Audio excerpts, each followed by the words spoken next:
Hey everybody, AJ here, and welcome back to the Eagle Ray channel. This is the much more informal version of the Eagle Ray channel. It's the live stream where we just jump in live on Sunday and chat about electric marine news.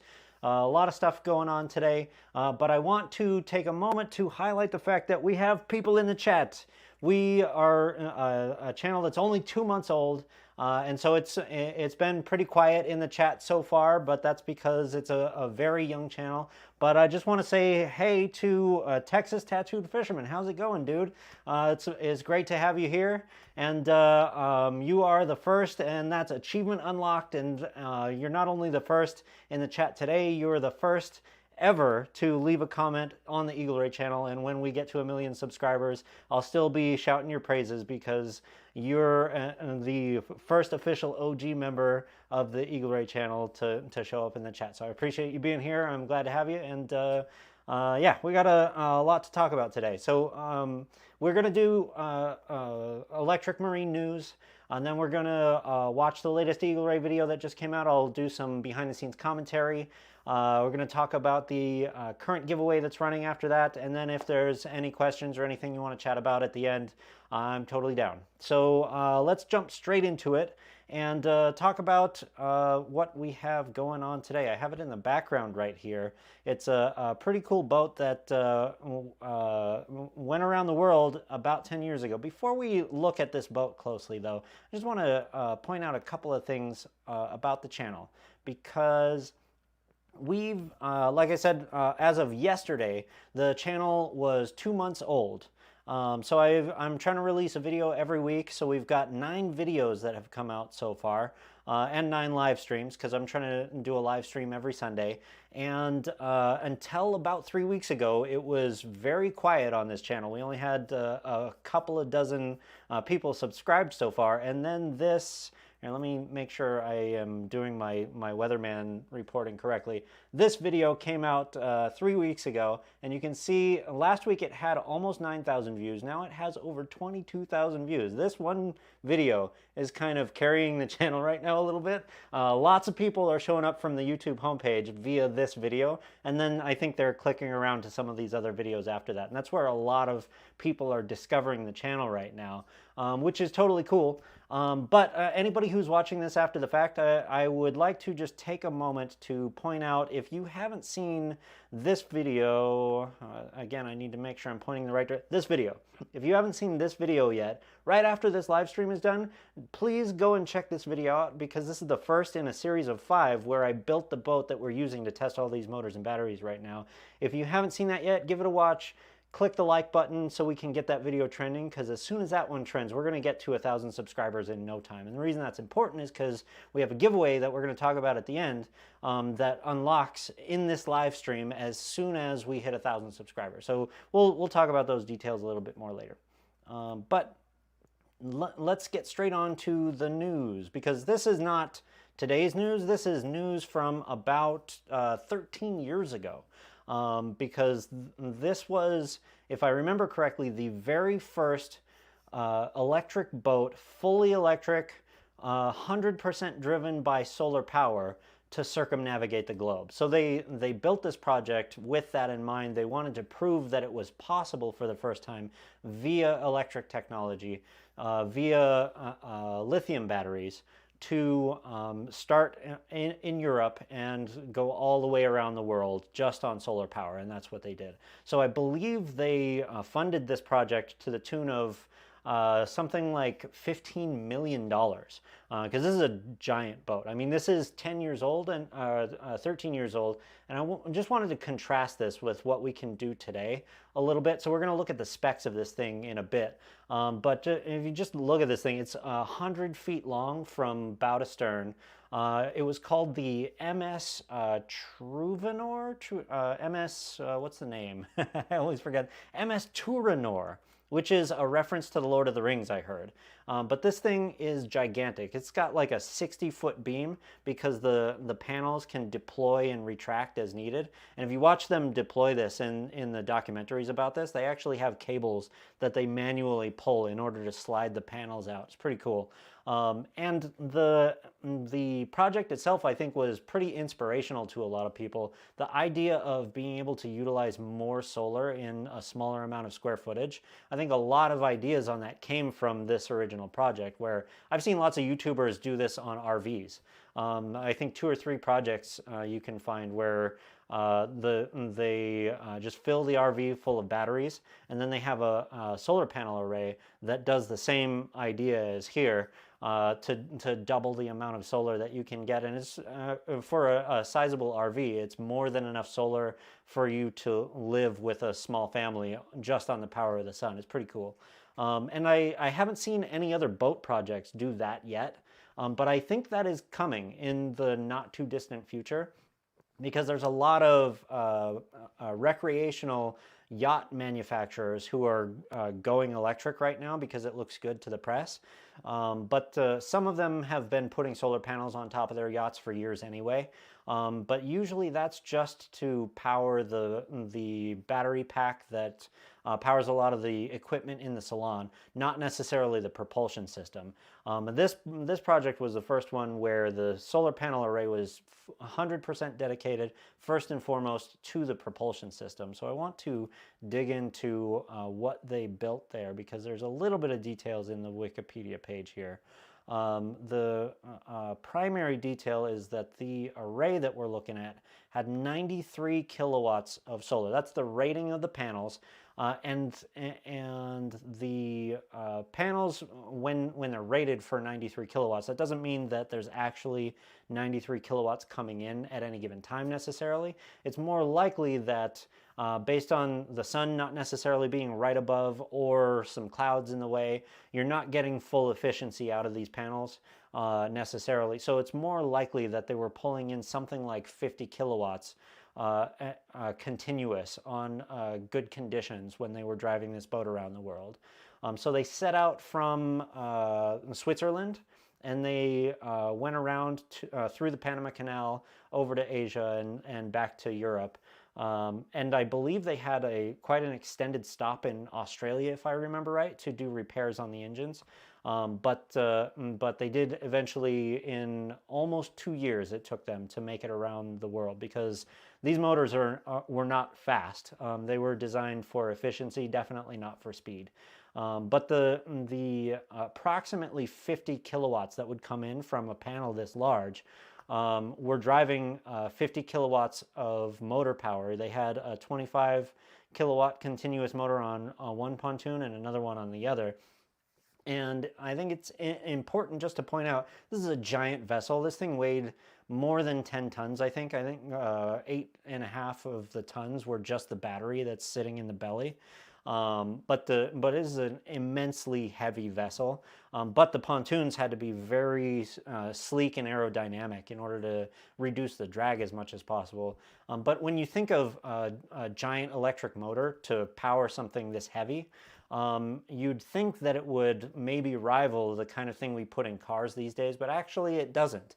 A Tesla single drive motor, for example, puts out about 325 to 375 horsepower on average, depending on which of the motors you're talking about. This vessel had two 25 horse motors. 225 kilowatt motors. So it was something like 40 horse for each of the pontoons. And that's, I mean, those are very small motors compared to the stuff we put in cars today, but they were very high torque motors, because the props that they had behind these pontoons were gigantic. I don't remember exactly what the diameter was, but they were like as tall as I am. So this thing was designed for high torque, low speed, and the top speed on it was something like 10 knots, but they usually, with electric, you don't want to run at top speed because you'll eat the battery power a whole lot faster. So they were moving just about 5 knots through the ocean on this thing. So it took a really long time to get around the globe. And that's kind of the name of the game. If you're running on electric power trying to cross an ocean, you're not going to be able to do it quickly, not with today's technology. We can talk about that a lot in the future when we look at other solar projects on yachts. But the name of the game when you want to go solar on the ocean is efficiency rather than speed. And that's kind of the name of the game with electric in general anyway. That's why it's super popular with trollers, but not necessarily with speedboats. Really fascinating project. I remember when this thing came out a decade ago. I was fascinated by it. It's one of the things that got me really interested in tinkering with electronics, because I used to just write code all day back then. But I started researching battery DIY around that time because I was interested in electric vehicles and I was interested in stuff like this. So a really cool project. There's some other solar yachts that I want to look at next week. I don't want to take too much time on it this week though. So we're just gonna move on and look at the latest Eagle Ray video. See if we got anybody else in the chat. Let's see, what do we got here? Texas Tattooed Fisherman is telling me to just keep grinding. I started mine almost a year ago, 200 subs. Nice, I didn't know you had a channel. I'm gonna go check it out. Consistent upload, yeah, it's a consistent upload is tough if you've got a full-time job. Luckily, as a software dev, I hit a moment where I can just do this full-time, so I'm doing nothing but Eagle Ray right now, and I'm hoping to keep that going as long as possible, but we'll see how it goes. But yeah, I'm definitely going to go check out your channel after this. Eagle Ray, we have the video that came out on Wednesday, which is another trolling motor video. The cheapest troller bargain lithium video was doing so well that I wanted to get another trolling motor battery combo video out ASAP. And so that's what came out on Wednesday here. It's called is 18 amp hours enough for a trolling motor? I wanted to start experimenting with small lithium batteries because I see a lot of people using them for all kinds of things, especially a kayak DIY. A lot of people will like power a fish finder with a little 6 amp hour pack. And I asked recently on some of the forums, what's the smallest pack people are powering a trolling motor with? And people were cracking jokes about powering them with AA batteries and stuff, which is kind of crazy. Like I kind of want to try that. I know it's not going to work, but there's only so small you can go with this stuff. But you can go as small as 18 amp hours and still have it work. And we're about to see that. We'll watch this video together and I'll jump in and do some behind the scenes commentary here and there. Here we go.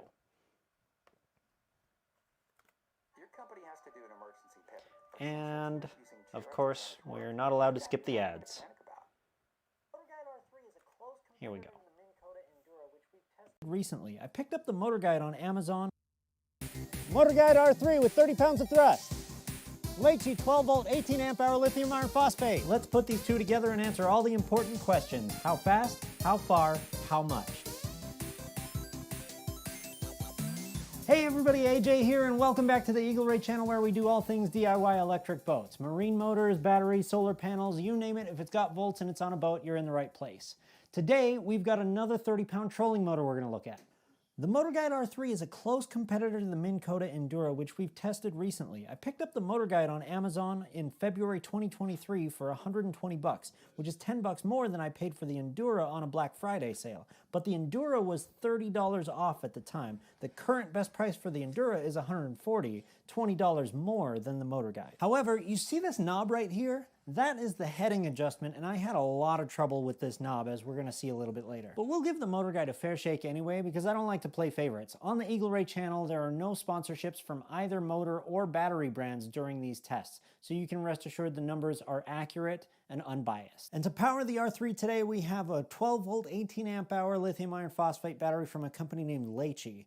Honestly, I've never heard of this brand before. The graphics on the battery are pretty low quality in my opinion, so I wouldn't be surprised if this is just some fly-by-night brand that won't exist in a few years. But you know what? If the battery is a good price and the cells actually work, I'm here for it. So little backstory on a couple of these scenes that just went by. Every time I shoot one of these videos, I have to shoot every piece of it at different times. And so most of it was shot a few weeks ago, but there were a couple of pickup shots that I didn't have time to get to until a couple of days before this video came out. And I actually was shooting a pickup shot out on the lake last Monday when my keys were in my pocket and they slipped out without my knowledge and went straight into the drink. And it was quite a fiasco. I almost didn't get this video out on time. And it just reminded me, because that scene that we saw a minute ago where I was talking about the Leachy battery, that's one of the shots that I hadn't shot yet. So I remember having to shoot that literally the day this video came out, so that I could get this video out on time. Draw somewhere. In the motor guide manual, I couldn't find it anywhere, but I was able to locate it in an R-Series marketing brochure I found in a quick Google search. See, here it says the Motor Guide R3 has a max amp draw of 36 amps. That's actually a bit high. On the bench test, it never goes above 28 for us, but it might be able to hit 36 if we overvolted it. We're going to save that for another video. Step 2, compare the max amp draw from your motor to the amp hour rating on your battery. The max amp draw from your motor is the maximum current that it's ever going to try and pull out of the battery. So if that number is at or below the battery's amp hour rating, then you're probably good to go. If it's above that number, then you might be in the danger zone, but not necessarily.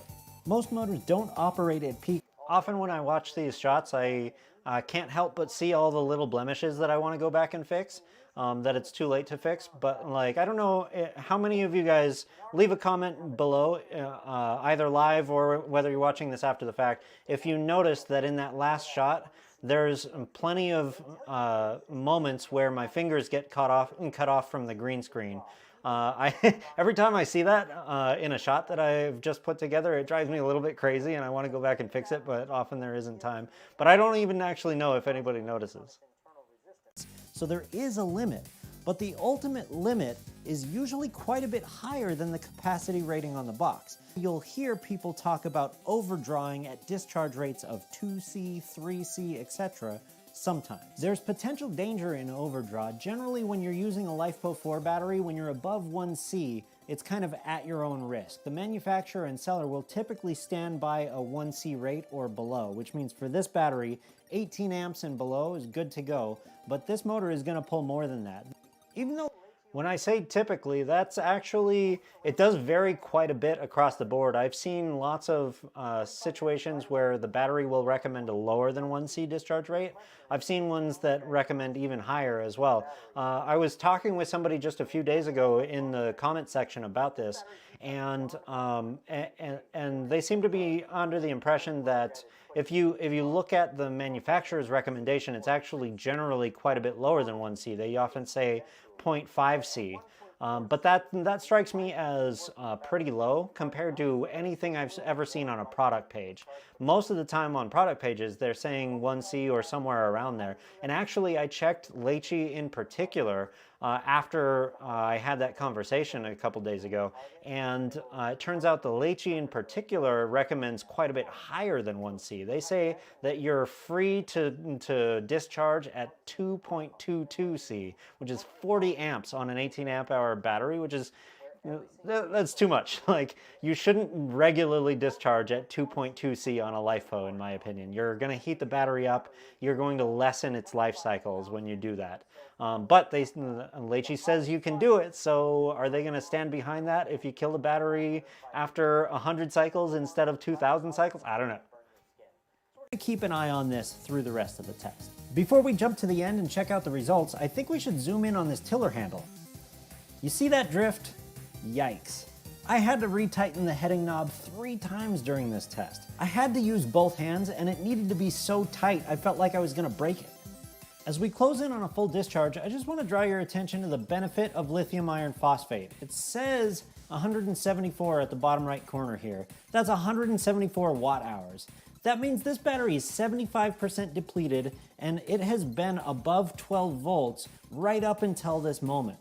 That's why people love lithium iron phosphate on boats. It has less voltage sag than most other types of batteries. And now the full throttle test is done and we've got some results. As you've seen in previous videos, the Drock monitor here tells us the energy we were able to pull out of the battery in the lower right corner. So the Leachy activated over discharge protection, and the frame right before that, it was showing that we were able to pull a total of 211 watt hours.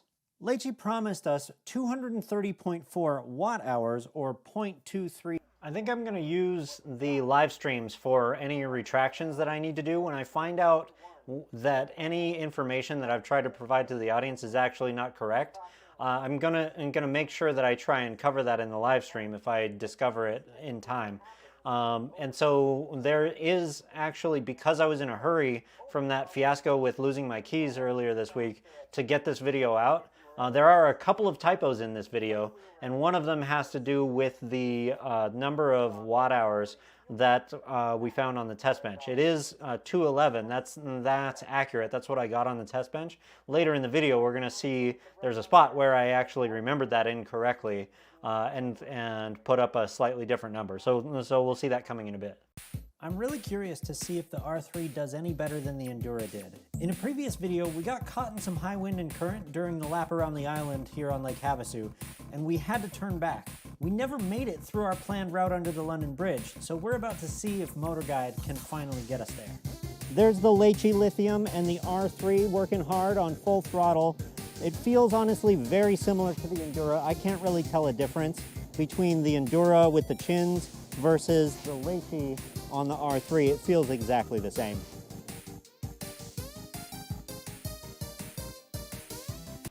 Leave a comment below if you guys like the map format here. I just had the idea for this right before, it was I think the day before or on the day that I released this video. I had thought about doing this before, but I wasn't sure how easy it would be to pull it off in After Effects. It turned out to be pretty easy to do.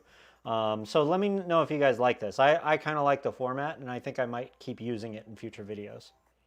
Alo's been providing fiber services to homes and businesses since 2003, and we are committed to being The Leite didn't get us very far, but we kind of expected that. That's why I brought a bunch of backup batteries. So before we go to the final results, check this out.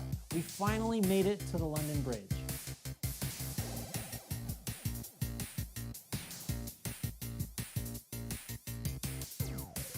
A lot of fun restaurants and tourist stops. You can rent boats at the marina right there by the bridge. It's a really cool spot. If you've never been to Arizona, this is a spot to come and check out.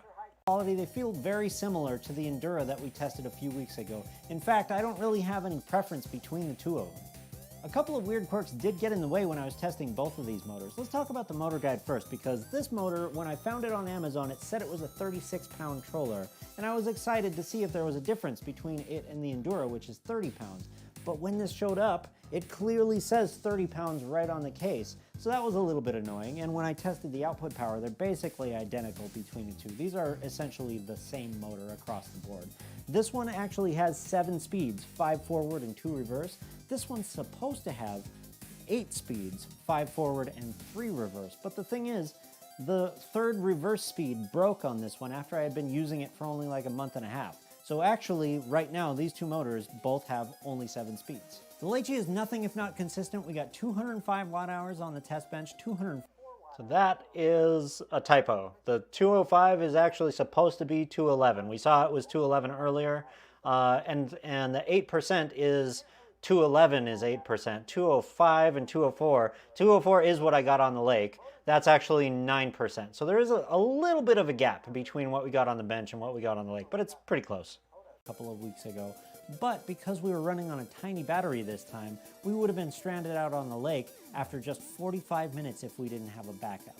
That said, weather matters a lot because this time it was glassy the whole way through. No wind and no current. It made a huge difference for the speed. The average speed was 2.5 miles per hour for the Motor Guide. That's all we have time for this week, but next week I'm going to take this Leite and I'm going to put it head to head against an AGM battery of the same size to see how they fare. So the AGM video is coming out this Wednesday in 3 days? Yeah, 3 days. I'm almost done cutting that video, so that's coming soon. I've had a lot of people curious in the forums about how lead batteries fare compared to these lithiums. Mostly you'll see me testing lithiums on this channel because, in my opinion, there's not really any contest anymore. I want to be objective in this AGM versus lithium video that's coming up soon, but it's hard to be objective because lithium, in my opinion, is just so much better than lead in so many ways. But I do try and give the AGM battery a fair shake in this upcoming video. So that is the latest video, and I think that video is going to probably do just as well. Here, I want to make sure, yeah, you guys have my audio good. I want to just draw your attention to how this video is doing compared to how other videos have done in the recent past on the channel, because we talked about earlier how this video is the top performer by far. It's over 22,000 views right now. This video that we just watched is kind of a similar style and is showing so far that it's about twice as popular for the amount of time that it's been out. I think when this video came out, it only did like 250 views in the first 4 days before we did the live stream. So you could actually go back to the live stream from 3 weeks ago and watch the background of the screen, and you'll see 250 views on this video. So that's how much this one has grown. This one has already been watched over 500 times. So it's more than twice as fast that one's growing. And I think it has a lot to do with the fact that it had this one behind it to kind of promote it. Like when you watch this one through to the end, at the end there's a screen where you'll get a link to that video, and I think that's helping to drive the channel quite a bit.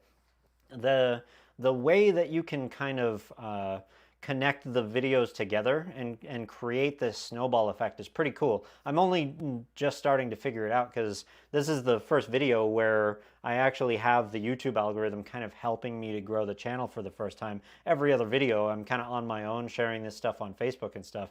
But this video is the first one where YouTube is actually like giving me a whole bunch of traffic from their homepage, and now I'm starting to figure out how I can channel that traffic from this video to some of the other videos to see if we can get the whole channel rising a little bit faster, which it's fun and interesting, and I'm afraid it's gonna make me obsessed with the analytics page pretty soon.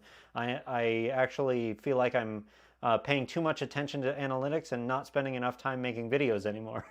So I need to adjust my priorities a little bit, but I'll still have a video coming out this week and next week, and I'm gonna keep them coming out weekly as long as I can.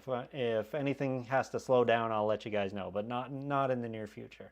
So the channel has now more than 300 subscribers. Last week we looked at how we grew pretty incredibly from the week before. And we had gotten to, I think, 170 subscribers by then. Right now, you can see we've got 350 subscribers. That's even more than when we started the live stream. Nice. So that's more than double what we had a week ago. So we're growing more than 100% weekly. If we keep that percentage growth rate, by the way, we'll be at 1,000 subscribers by the end of the month. And that's pretty crazy. I don't honestly think that it's going to grow quite that fast. Because maintaining that percentage growth is exponential, and we'd have to see some pretty incredible growth in order for that pace to keep up through the end of the month. But it does seem like, based on what we're seeing so far, like we're going to hit 1,000 subscribers a little bit faster than I was expecting. So I was thinking it'd probably be like sometime in June that we would hit 1,000 subscribers, and then we could do the giveaway. But it looks like probably it's going to come in May. Because if we just gain the number of subscribers that we got this past week, during the coming week, if we get the same number of people discover the channel, and then the same number again after that, it's going to be like mid-May that we hit 1,000 subscribers. And the reason I call that out is because, as I've mentioned in previous live streams, we have a giveaway currently running that's attached to the 1,000 subscriber mark. So as soon as we hit 1,000 subscribers, I am giving away this Milwaukee angle grinder. I've talked about it before, but I want to mention it at least with a little bit of detail for anybody new who's showing up. So this thing is the first power tool that I ever owned. This one's not mine. Mine's sitting over there. But this is a brand new copy of the Milwaukee cordless 18-volt angle grinder. You use it to cut metal, shape metal, polish, and strip paint off of metal. Any metalworking you want to do on a DIY project, this is an incredible tool to go with. I think it costs something like $100 when you buy it at the hardware store, but the batteries that go with it, there's no battery in this. The single 5 amp hour battery that goes with this is ridiculously expensive. And so I have a bunch of Milwaukee batteries, and I'm going to take one of mine, include it here. It's not brand new, but it's going to be like new for whoever wins this thing. So the way the giveaway works is as soon as we hit 1,000 subscribers, the very next live stream that happens the Sunday after that, we're gonna do the giveaway for this thing. And there's a bunch of rules to make sure that you're eligible. And they're pretty easy to qualify. So I'm just going to pull those up right now. You can find those on any of the current Eagle Ray videos. So if we jump into the one that we just watched, you can find it in the description here. Click Show More and scroll down to the bottom of the description area, which is just this part here. So right at the bottom it says Milwaukee Angle Grinder Giveaway Rules. Bit.ly link, copy and paste. And you'll get the Milwaukee Angle Grinder Giveaway rules. And the eligibility requirements are right here. You got to be at least 16. You got to have an address in the lower 48 United States for me to send this to. And then you just have to have a YouTube account that I am able to verify is connected to the email address that we're going to be communicating with, so that I can get your address via that email so that I can send it to you. But that's basically it. Except there's one more point that I want to make clear, because the channel is very young. As you can see, if you were in the chat today, there's not really anybody left to ask questions in the chat right now. But even when we started the chat this time, very few people know about the chat in real time, because we only have 350 subscribers on the channel so far. So when we get to 1,000, there's going to be more people who see the live chat notification come up for the channel. More people will show up in real time, and so we'll be able to do the giveaway with some actual people here. But it's very early days, and so once we hit 1,000 subscribers, we may not have enough people in the chat to do the giveaway right then and there, and that's fine. We'll just save it for when there's more people in the chat. And so it specifies here in the rules somewhere that there needs to be 100 people in the chat when we do the giveaway. So once we hit 1,000 subscribers, the way it works is I will give this away in the live chat if there's 100 people in the chat on the very next Sunday after we hit 1,000 subscribers. And if there's not 100 people there, well, then we'll just save it for the next live stream. And as soon as we get 100 people in a live stream after that, that's when we're going to do the giveaway. So that's how that will work. And yeah, I think that's all she wrote for this live stream, because normally I would let people ask questions from the chat. We did have a few people in the chat this time. Whenever you want to show up and have a conversation with me, Sunday 2 p.m. we're doing the live stream. I'm happy to answer questions in the chat, or just chat with you about anything you want to chat about.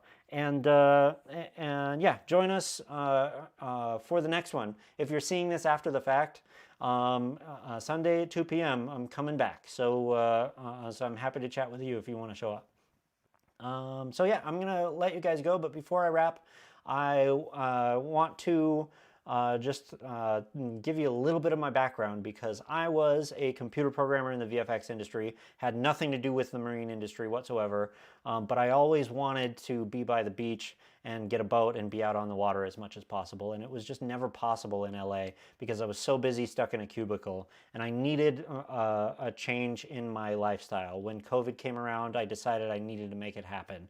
I got out of LA. I came to Arizona, where we have Lake Havasu, so that I could start this channel and just be out on the water multiple times a week. And it was incredible for my state of mind, for my peace of mind, for my quality of life. It feels like a completely different life now, and I love it. And I hope that everybody can experience something similar in their lives. If you feel like you need a change, go after it. And even if it's something small, like getting out to enjoy a lake or a river nearby once every 6 months. it will make a huge difference in your peace of mind. I promise you that. If you can, go get a small boat. Get on Facebook Marketplace. You can find really cheap stuff for under $1,000, or you can actually build something for dirt cheap. I showed how to do that in the first series on this channel because I had never done anything like that before, and I was able to get out on the water with a hull that I put together for like $1,200. So I highly recommend anybody get out and experience some nature, even if it's not getting out on the water and getting a boat. It will change your life for the better. So with that, I'm going to let you guys go. I hope to see you in the live stream next week. We're back here every week at 2 p.m. on Sundays. And until then, I hope you boat safe